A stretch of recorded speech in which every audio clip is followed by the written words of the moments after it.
All right. It's January 14th, all members of the Board of Selectmen are present, so we'll call the regular meeting to order, and we will start with the Pledge of Allegiance. I pledge allegiance to the flag of the United States of America, and to the republic for which it stands, one nation, under God, indivisible, with liberty and justice for all. Thank you. All right. I have a couple of things I am going to add to the agenda at some point. But with that, the next item on the agenda is public comment. So we have a couple folks in the room, not many, but we have a couple online, several online. If there is anybody, Ryan Walsh would like to speak. Ryan? Hi, good morning. Can you hear me? Yeah. Yes. All right. So as you know, my name is Ryan Walsh. I live in town. I've been a member of the police department for 23 years. I'm currently the police union president. And while the union is still drafting a response to the PERF study with some concerns on it, I also have a concern over Carl's video message to the town. In your video message, Carl, you state there's a crisis of confidence and credibility in the Old Saybrook community within our police department. Nothing in the PERF study speaks of the confidence or the credibility of the police department, and we're just hoping you can quantify that a little bit in your meeting today. Okay, thank you.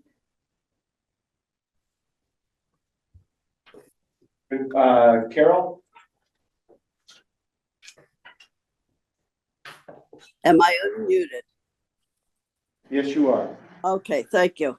Members of the Board of Selectmen, I am very pleased that you're going to have comments on the PERF study and a discussion, hopefully, on the PERF study. I've read it, and numbers 14 through 18, 22, 28, and 29 seem to be the town, which you are the governing body of the town.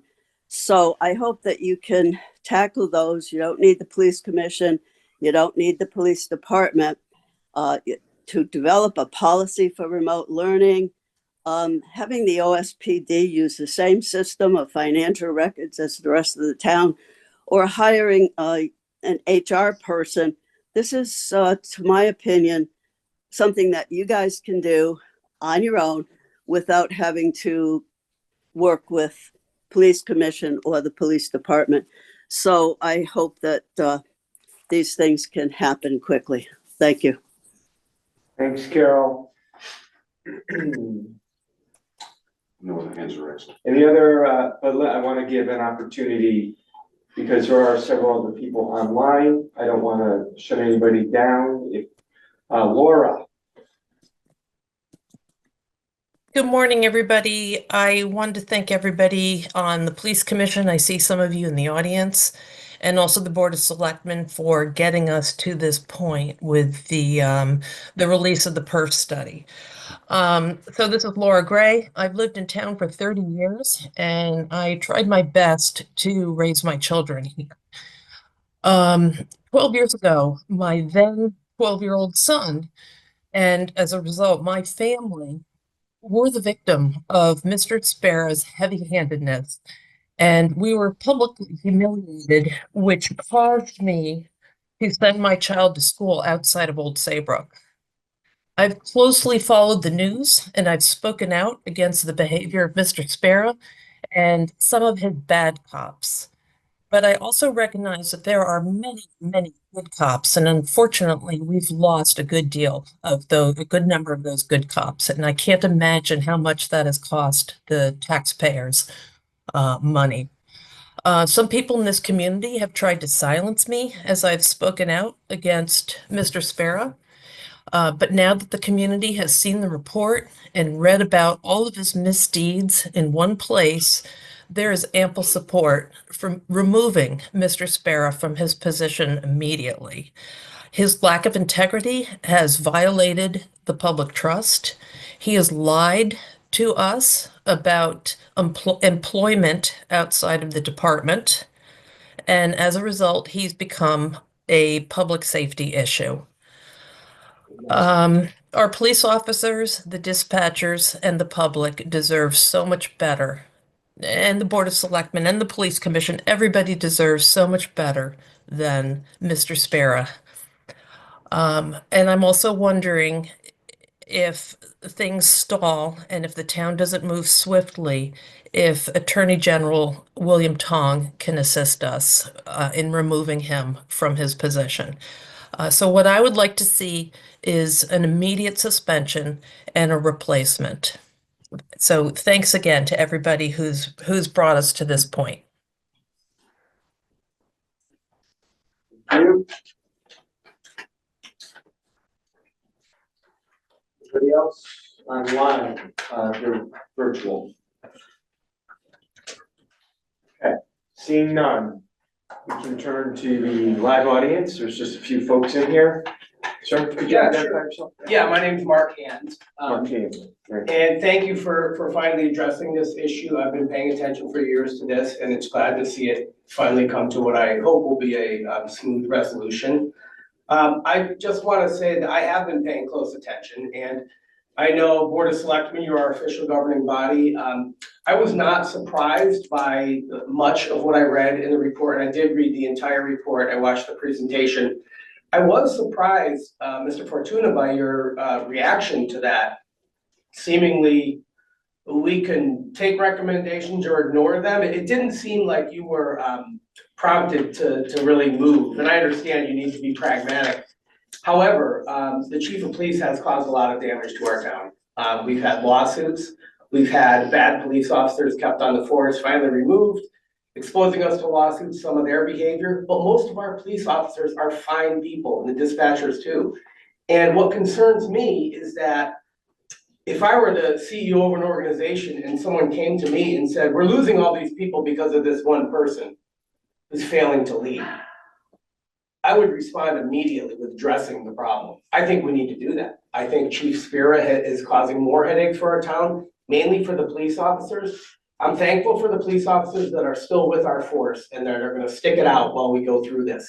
But I don't wanna lose any more police officers due to poor management. On top of that, it really concerns me that apparently he's got a couple other side gigs, one of which involves motor vehicles, and we buy a lot of motor vehicles every few years for the police department. I don't know why we're all okay with that. I cannot understand why we as a town are okay with our police chief. How he even has time to have these two other jobs, I don't know. But it's really infuriating, and I'm tired of our taxpayer money and my time, frankly, showing up to police commission meetings over and over and over and nothing being done. So something needs to happen. I think what needs to happen is Chief Spera should resign or be terminated. Thank you. Okay. Anybody else in the audience? Okay, we'll move on to Selectmen comments. I'll turn it over to Matt and or Scott. So, Carl, I think I'll save my comments. They're mostly around the perf report until we come to the Okay. perf, just to keep us on track. I think I'm the same. Okay. I do have a couple things. So let's see. So regarding, I'll respond regarding to Sergeant Walsh. The comments, I believe that subsequent to the PERC report, the community has lost some confidence and some credibility in perhaps not the day-to-day officers out there, but certainly the leadership of the police department. Maybe it happened before, but now it's in writing. And whether it was in the past or it still exists, I think there was a crisis in culture within the police department. And I think that it is evidenced in the PERC report. That's an opinion, and I'm not saying it's fact, I'm just saying that is my interpretation of what I read and what I have seen somewhat over the years and now subsequent to the PERC report. So I'll leave it at that.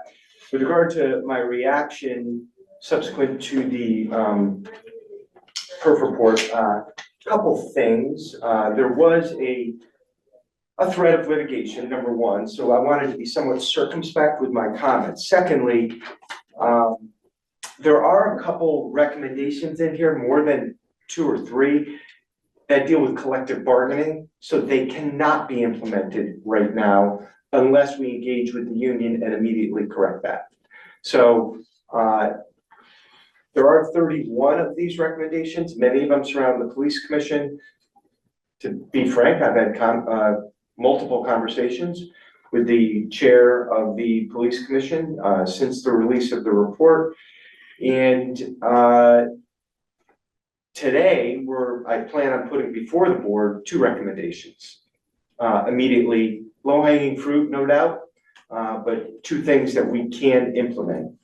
So that is, we will talk about it later, as Matt indicated.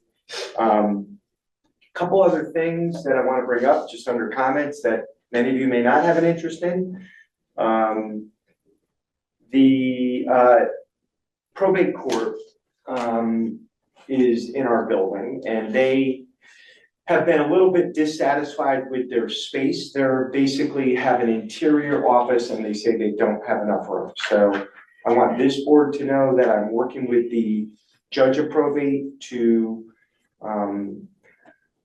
determine whether they need to move out of town hall or whether we can work with them within town hall. If we work with them within town hall, it will probably involve some construction, a little bit of moving walls here and there, perhaps. I do have some comments. We have 9 towns within our probate court. I do have some indication from those other towns that they would be interested in contributing to a renovation rather than having the probate court permanently move to a private building where the costs would go, number one, up in year 1 and forever, as opposed to a renovation whereby there'd be some capital costs and then the price would go back to what it is now. The initial recommendation from the judge of probate, basically, I'm gonna throw out an estimate, quadruple the town's contribution, Old Saybrook's contribution. The numbers aren't huge. We contribute 6,000 right now. So, but that would be quadrupled, and then there'd be, in theory, rent increases subsequent to that. So I just want you to know that I am working with the judge of probate. The Old Saybrook trash discussion continues with the Materials Innovation and Recycling Authority. That is very much in flux. We've had several meetings with the towns that take their recycling and municipal solid waste to the Essex transfer station.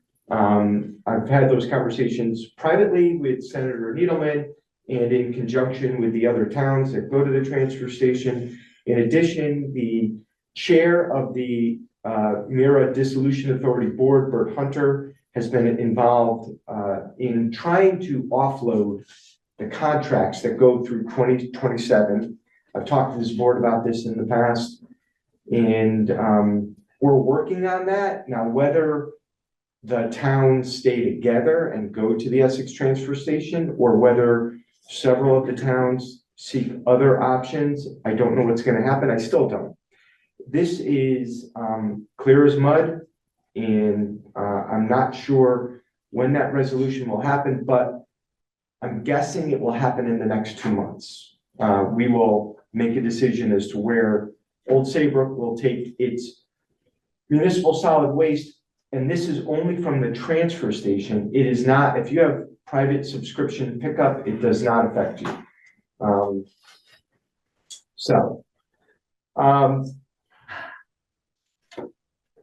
Okay, why don't we move on? There's a couple things to add to the agenda also, like I said, that might be very quick before we get into some of the other things in the agenda. So let's move to the minutes, assuming there are no other comments, from the board, okay? Approval of the minutes from the special meeting of December 26, 2024. Is there a motion? I'll make that motion. Is there a second? Second. All those in favor? Aye. Aye. Any opposed? Motion passes. Business before the board. We're just kind of dotting some i's and crossing some t's with regard to this is the steep grant that we received to do sidewalk work from the Dairy Queen to basically Old Post Road and Route 1, that intersection, the westerly intersection, all the way to the Westbrook Town Line. It's a steep grant we received in addition to a bond authorization we received from the state of Connecticut.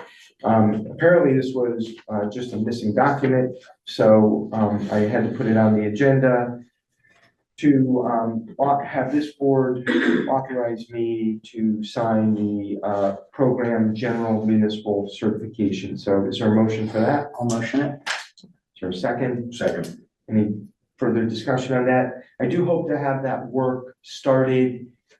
We're aiming to target those sidewalks in the spring, early summer of 2025. So, For construction or for bidding?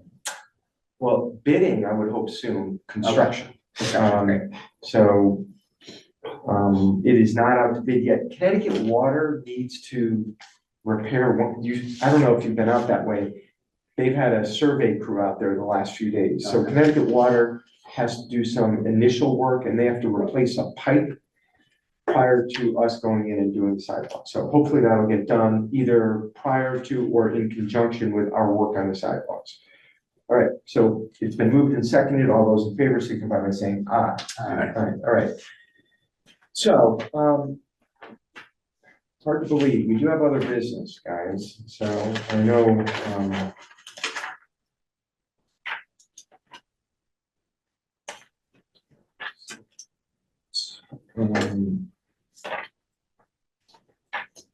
so the union, we did negotiate a union contract.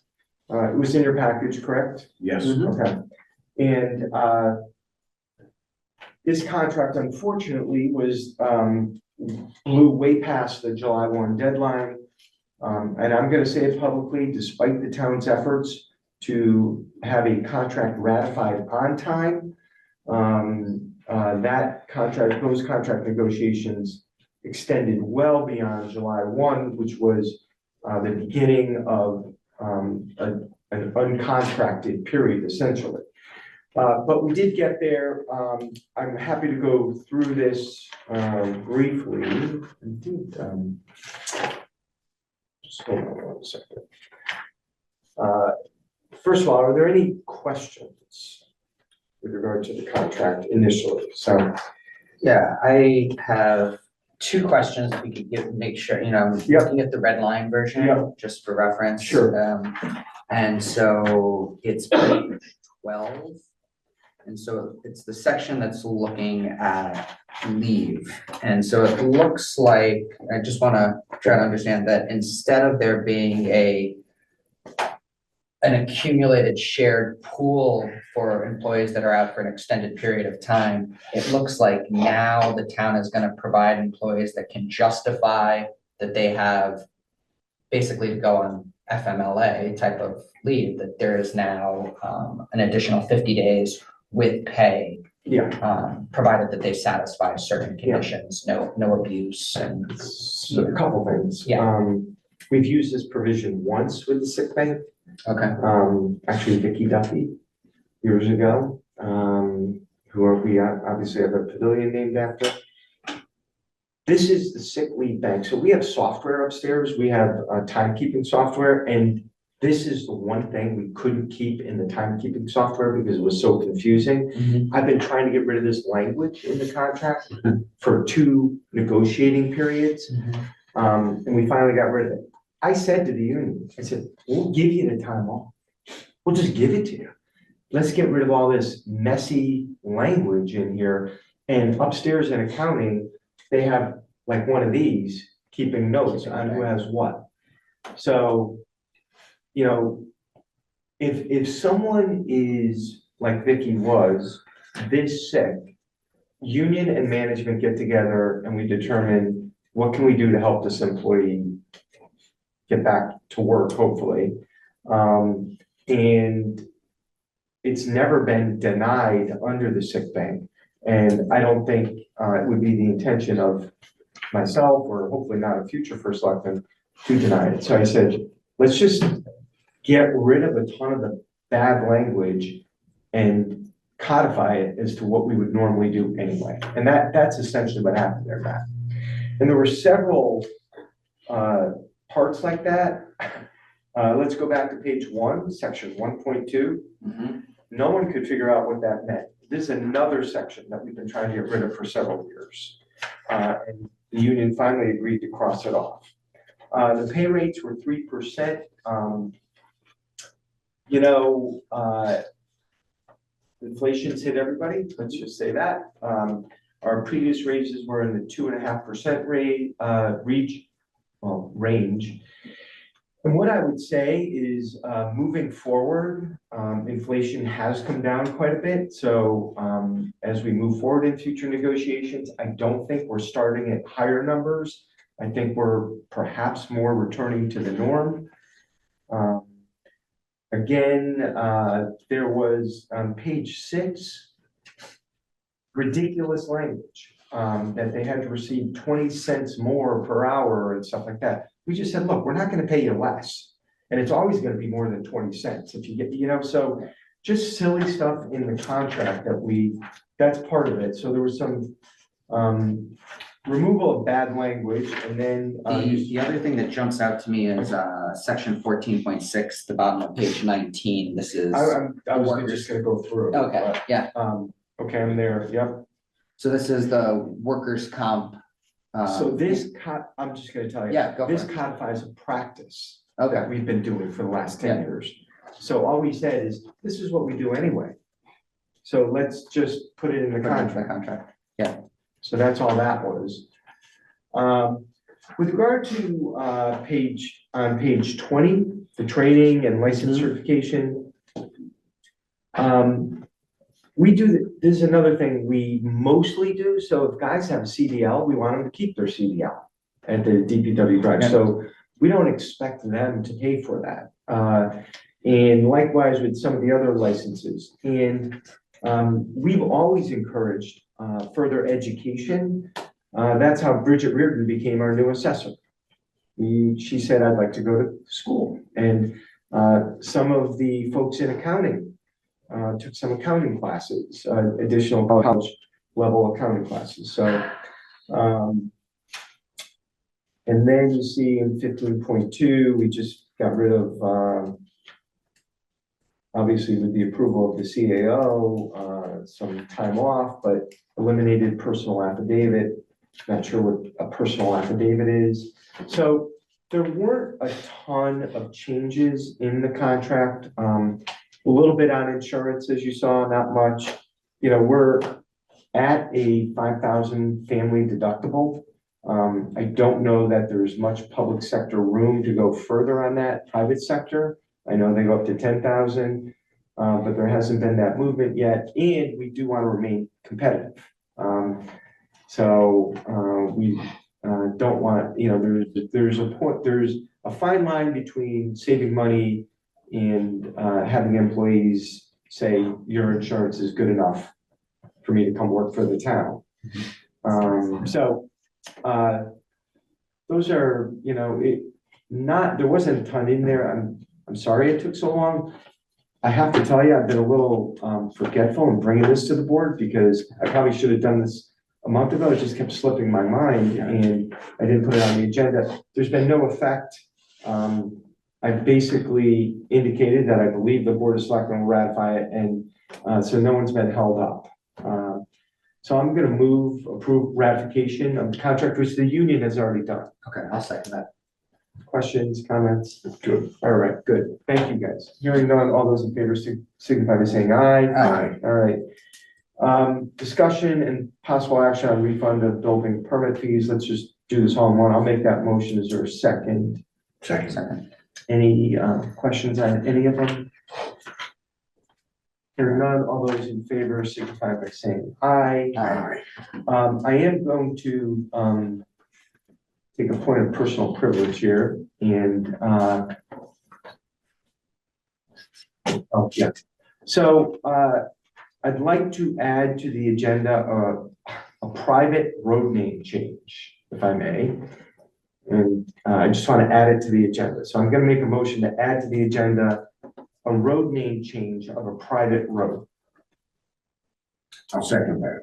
Okay, can we just get it on the agenda? Okay, all those in favor? All right. So,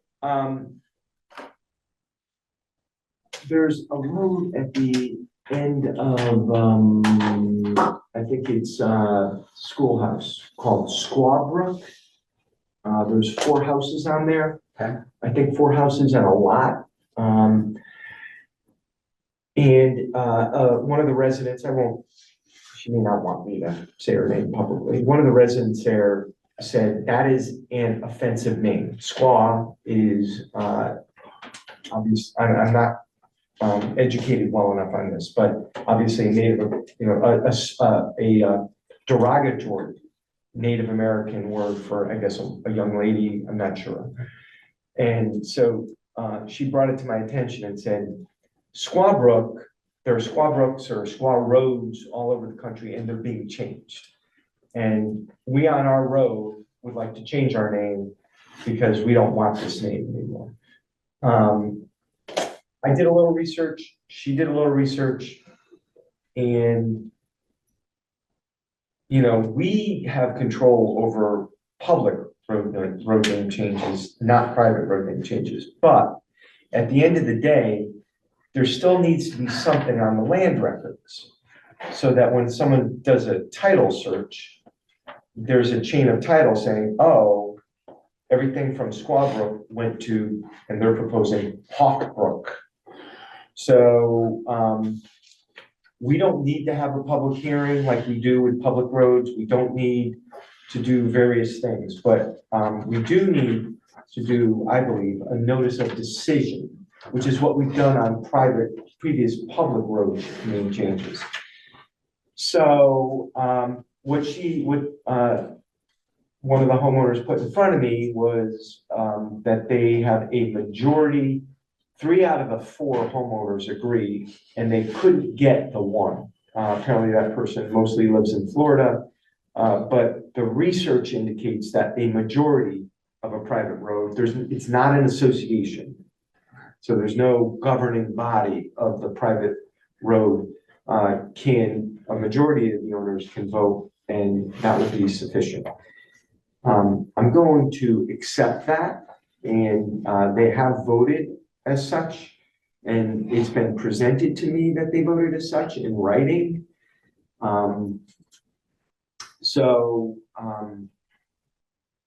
She's asked me to move this forward.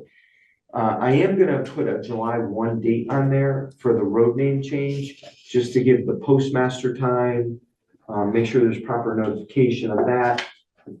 Give Sarah time in there. There's other things that need to be changed. I just want to give people the proper opportunity. They may want it sooner, but I think July 1, the assessor's records, all those things, tax collector, obviously. So that's what I'm proposing. And the notice of decision basically states the owners and the current address, the assessor's map block number, and the new street address. So everything is going from Squawbrook to Hawkbrook at the desire of the homeowners on this road. So I'm going to make a motion that the notice of decision for road name change from Squawbrook to Hawkbrook be filed with the town clerk. Second. Any further discussion? I know it's a little odd, but. So it's one of these things where you don't want to open up in my opinion, you don't want to open up a Pandora's box where you have everybody coming up to us saying, I want to change my road name for this reason, that reason, that way. No, I mean, it's a private road. We don't govern a private road. There's no Pandora's box here. It's just, we don't normally, this is not something we would ever touch, but there still needs to be something in the land record. So that's my understanding, a majority can vote. We just have to file a notice of decision because the majority of the homeowners aren't they can't file a notice of decision, the town clerk won't take it. It should come from the official act of the Board of Selectmen. So I did very briefly consult with town council and they said, yeah, there's not much for you to do, but this has to be done. Otherwise, there's no chain of title. So if other private roads want to change their name, they're more than welcome to change their name. That's up to them. So. And in terms of the written record of this vote, I was hoping that it was unanimous and not 3 out of 4. Well, right, so yeah. you've seen signatures from Yes. 3 out of 4 homeowners, and the one that is not living full-time in town is. I haven't heard absent. from, and they're absent, they're in Florida. Yeah, I mean, look, I don't know what else to do. This is from my limited research, my limited talk with council, it appears to be appropriate. If it's not, we'll change it back, but I don't think that's gonna happen. I don't think there's, but, all right. So with that, it's been moved and seconded. All those in favor signify by saying aye. Aye. Thank you for that. Okay, perf report is next on the agenda. It's on for discussion, just to set the stage for this discussion. I do have an exit interview policy that I'm going to put before the board today. We can add it to the agenda. It would not only apply to the police department, it would apply to the town, as it should. There's a lawyer that we do some work with on HR issues. Her name is Robin Kaler from Rose Kaler. Robin has done our employee handbook, which is, I think one of the best in the area. We have a supervisor's handbook and an employee handbook, so it tells supervisors how to handle certain issues as they come up. We recently worked with her on an HR issue we had for an employee. And I feel like Robin is very good in this area. I've actually talked with our town council and mentioned that, and they were just like, that's a very strong choice. So I do have that. We can add that to the agenda. Not now, we can do that right after. And it has been stated by one of the public commentators as to several of these are within the town's purview. Number 3, an entity outside OSPD should conduct exit interviews.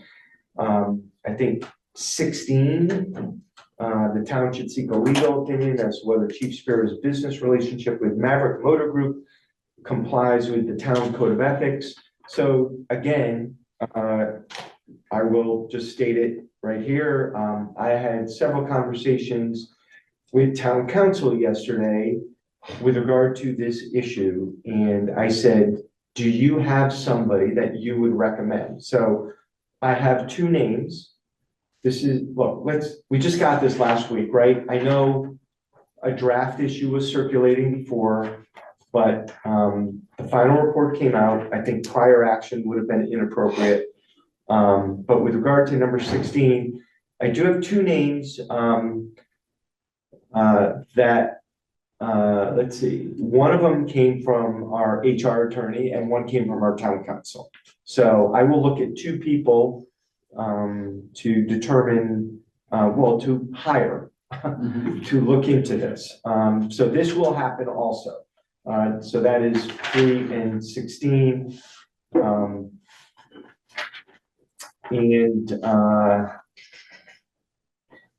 Remote work policy, that's not something I have before you today, okay? Look, I do think departments are very specific. So do I believe the police department should have a remote work policy? I do. I also believe that might be different than the town remote work policy. I might be old school, but we're open from 8:30 to 4:30. We're public facing. I'm not gonna work from home every day because people come into my office.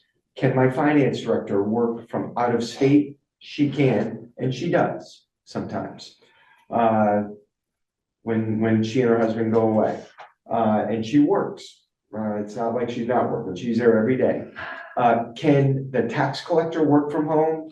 I don't think so. Can a patrol officer work from home? I don't think so. So,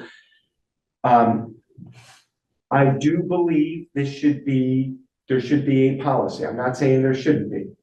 But it's not something that we drafted yesterday and I have before the board today.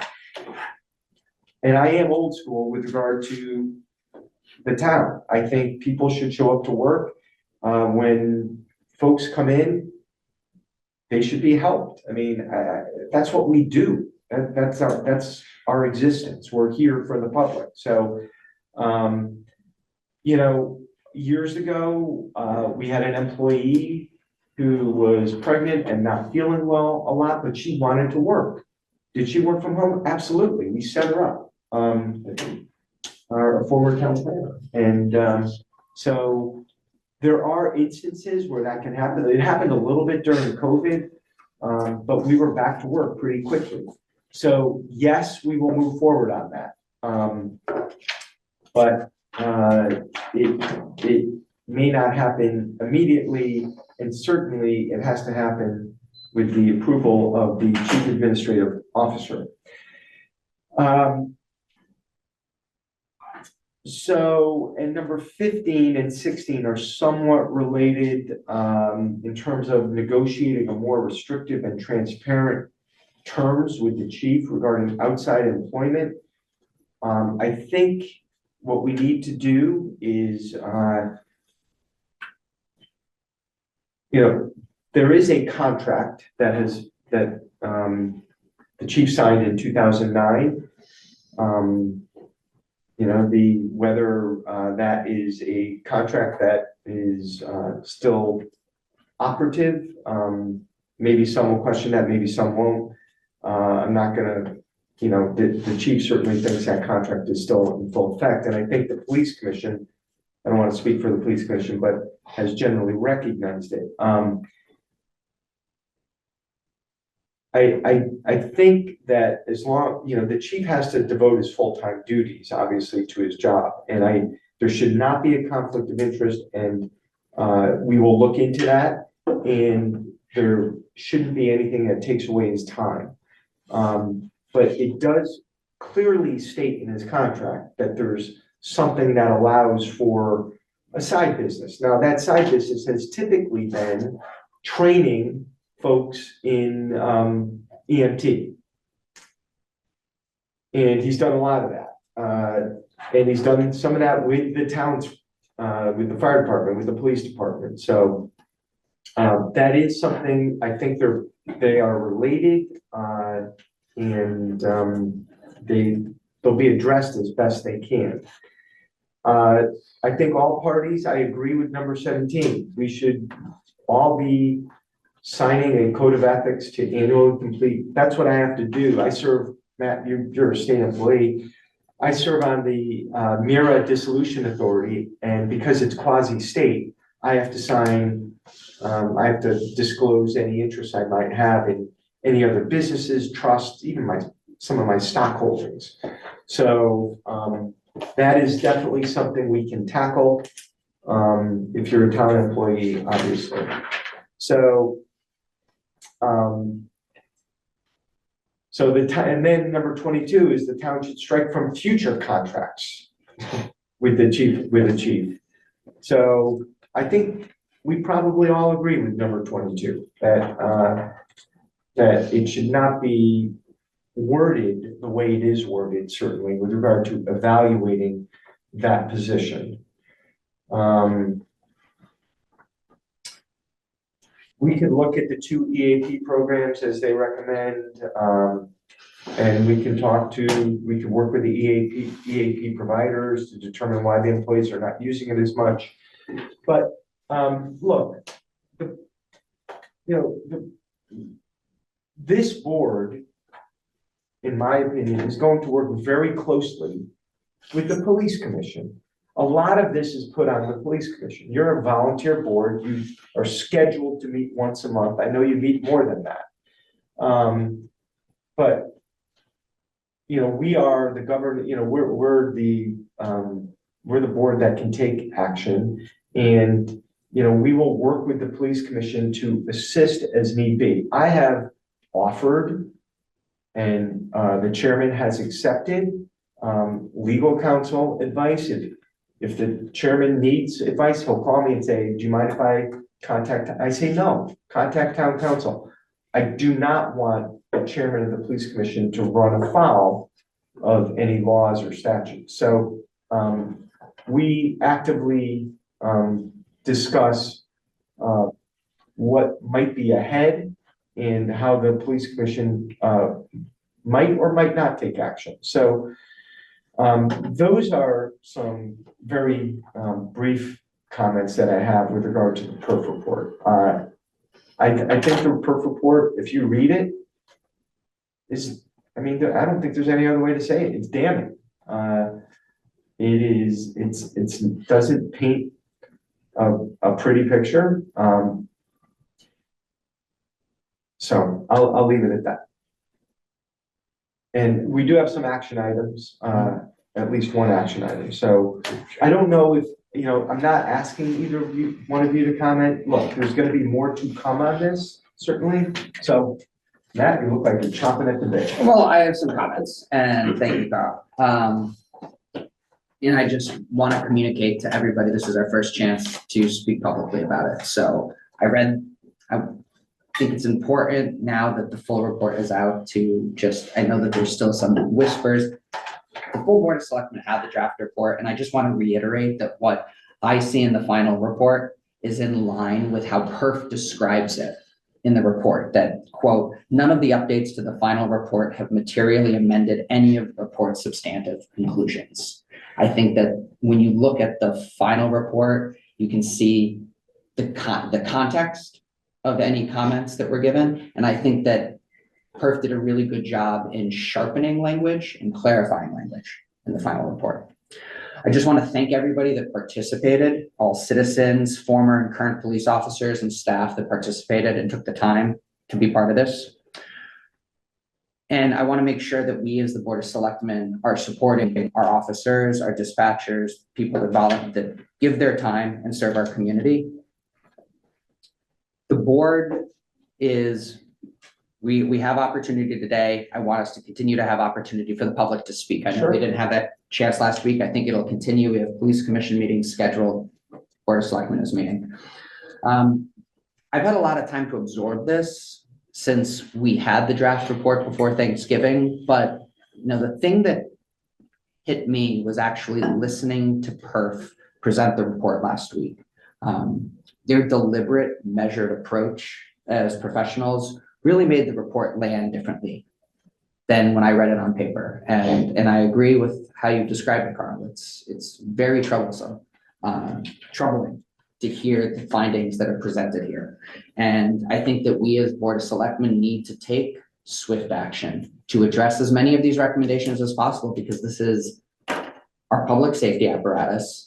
And this is also for our town citizens. And it's also the working environment for people that put their lives on the line for all of us every day.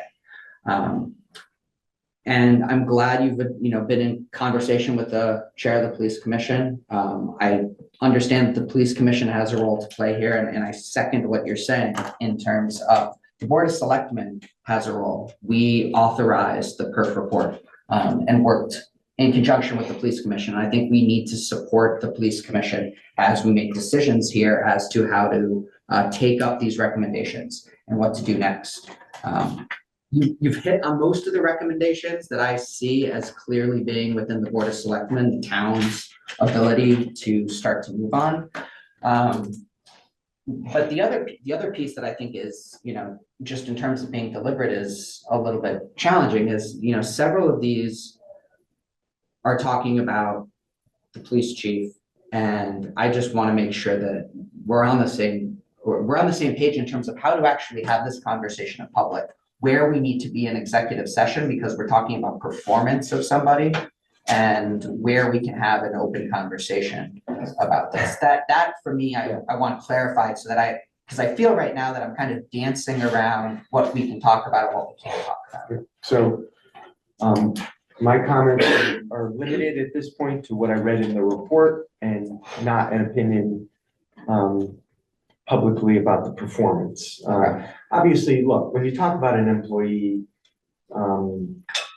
if you're going to talk about an employee's performance, then that would be an executive session. The employee not technically, I think is required to have an invitation to be in that executive session. That's my understanding. But as you say, we can move forward with legal counsel. Anything? Well, my comments will be limited. I think I echo your sentiments. It was a comprehensive report. I think they did an effective job of providing us with information that we need to address, align our efforts, and then demonstrate to the people in town that we're taking action based on the recommendations that were provided to us. And then we'll evaluate each of the recommendations and determine, how we should move forward as a community. And I think many of those things are in place and will be in place as we move forward. So the two action items today, one is actually a motion and the other one is, if I have your blessing, consensus more than anything else, is to act on number 16, which is the town should seek a legal opinion as to whether Chief Spear's business relationship with Maverick Motor Group complies with the town's code of ethics.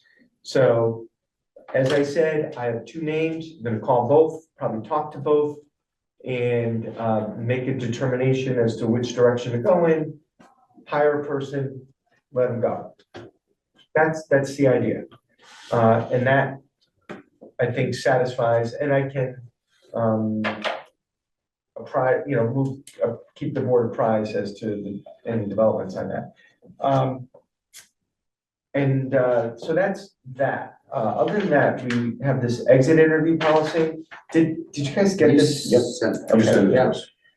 So just for the public and who's ever here, it's boring. And by the way, I hope Channel 3 is going to cover the road name change, So the exit interview policy is, the purpose of this memorandum is to outline a new town policy for employees that are leaving their purpose or their employment with the town. We are adding a new step to the separation process, requesting all regular employees participate in an exit interview. We can't force anybody. We have hired a law firm that specializes in human resource matters, Rose Kaler, to perform the exit interviews. When you learn, and this is to the department heads, when you learn of an employee's decision to leave, you, the department head, are responsible for reporting that separation to me or the chief administrative officer in a timely manner. We will need the name of the employee that intends to leave with their final day of service, and then my office will arrange a meeting with Rose Kaler and the employee. Please be aware that notice should be forwarded to the accounting area also, so that they can prepare the final salary and benefit payments for the employee. Important moments in an employee's career with the town are when they are first hired and then when they decide to separate. The town presently has a robust onboarding procedure, and we are committed to improving our exit process. So that's it. It's not on the agenda. I'm going to move to add that to the agenda. Second. All those in favor? Aye. Let's just make the motion to approve this and then we can discuss it if need be. I'll make a motion to approve it. Is there a second? Second. All right. Any, it's not official yet, so if there's any additional comments to it, I'm happy to listen and maybe incorporate them. And by the way, it's a policy. If you come back in 2 weeks and say, hey, this sentence should be, we can amend the policy at any time. And so in terms of once Rose Kaler conducts the exit interviews, they'll just provide this to the first selectman, Yeah. or? I would say To the Board of first Selectmen? Yeah, Okay. and then that can be shared. Okay. All right? Sure. All right, it's been moved and seconded. All those in favor signify by saying aye. Aye. All right, thank you. That is helpful. I think that's a very good idea. You know, a couple other things on the report. Big Chubb and I, Alfred Wilcox and I, the chairman of the police commission, I don't mean to refer to you casually, have gotten a couple of emails. Matt, you got one also, which went into my junk mail. So I responded this morning. Obviously, several people looking for immediate action, really pressing me and the board of selectmen to take some action. I did get, last night, Chairman Wilcox and I both got one from a gentleman, and we had the same reaction to it. It was very balanced, a comment just saying that the report was very disturbing. If the chief were to show some serious action towards improving his management style, then maybe he should, be given a second chance, but if not, he shouldn't be. That was one. Others were like basically saying what some of the folks online here said, that there should be immediate action towards suspension or termination. Dan Welch sent me an email. It looks like it's just to me. Maybe somebody else did receive it. He mentioned two of the recommendations that come to mind are the need for independent exit interviews, which we've taken care of today, and a clear policy regarding remote work. So that is something that we can help the police commission with.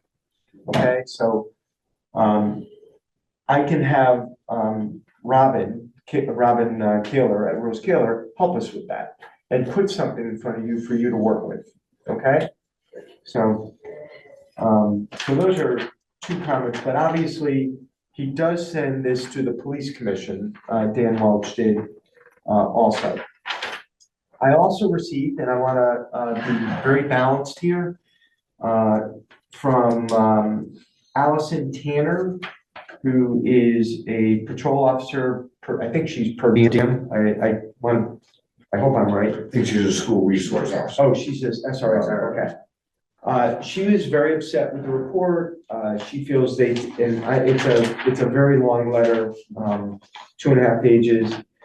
She feels PERF did not objectively evaluate the benefits. She very much got into the benefits. So she felt that the benefits that were in play prior to July 1 of 2024 have led to a lot of the officers leaving, contrary to what PERF said, and that the new contract that we negotiated is going to lead to more officers staying.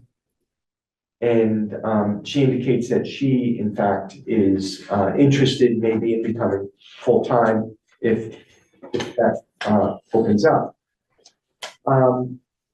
Look, you saw the contract.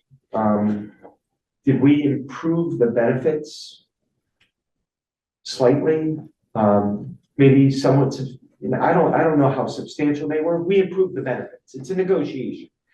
The police union was looking for a cost of living increase. We did not do that. Looking for bonuses. The chief, of course, in 2023 put before us $10,000 retentions and finder's fees, and none of that is in there. So I think we had a great negotiation with the police union. By the way, we did reduce the time to retirement from 25 to 23, 23 years and out. So if a cop onboards and stays with us for 23 years, they can retire. That's great. I mean, I'm happy for that, if we have officers who will do that. She does talk about the benefits, and then she does defend the chief very vociferously, I would say.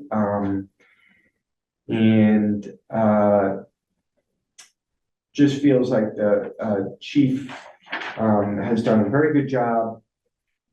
She would defend the chief's ability to do this job to the ends of the earth. Is complimentary of the chief. So it's a long letter. I do want to be fair and say that this was one of the pieces of correspondence we did receive.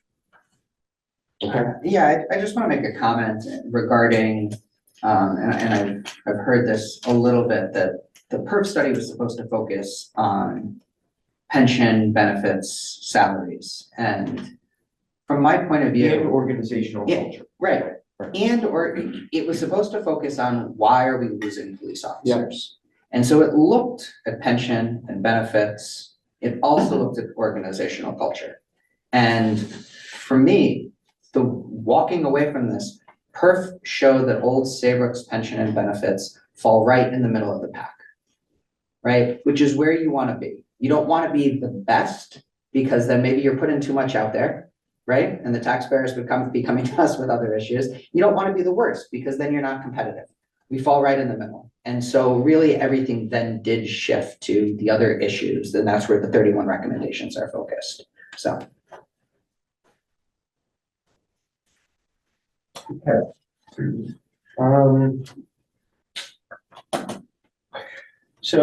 I do know, and we don't have to get into it today, I do know the police commission has passed a budget. Yes. Last night, right? Yes. I did watch that meeting. I'm also rewatching, or not rewatching, I'm watching your meeting from last Thursday also, where there was a lot of back and forth on the evaluation tool with the chief. So, I'm gonna finish watching that today. So, look, we're gonna come back to this. We'll work on a remote work policy.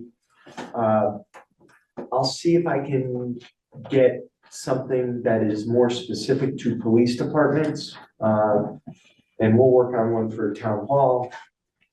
And again, look, maybe I should be criticized, but I mean, I want people to come to work, okay? I do. You know, when people come in here, they want to see people and they want to be helped. And like I said, there are certain positions that I think in town hall that could effectively work from home, but many cannot. So that is something we'll work on. Yeah, I agree. It needs same- to be separate. Same is true for the police department. All right. Carl, did you intend for us to vote on council and asking council to explore an opinion, or are we just gonna take that action? I was really asking more for, is it the consensus of the board that I can move forward? Yes. And that you're gonna trust me on who I might hire based on the advice of council. Yes. You know, and if you want, we can wait 2 weeks and I can bring you someone. You know, that's the other option. I'm happy to have a vote on it too. I'm not looking to do anything independently. Or whatever. I'll see how this develops. If it's something I feel like we need to bring back before the board, but it just says the town should seek a legal opinion. I seek legal opinions all the time. Yeah, I think that we should just move and seek a legal opinion. Okay. All right, so we're gonna move on from that if we're ready to, okay? All right, and then we'll be done with the meeting very shortly. So the last thing is appointments, reappointment of Lorraine Cortez Costa on the Pension and Employee Benefits Board. She's been an excellent member. And she lives up on Beaver Dam Trail, so she's gonna be very excited to get that culvert done this summer.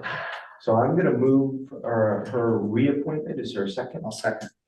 All those in favor? Aye. Aye. All right, with that, if there's no further business for the good of the board, Motion for adjournment?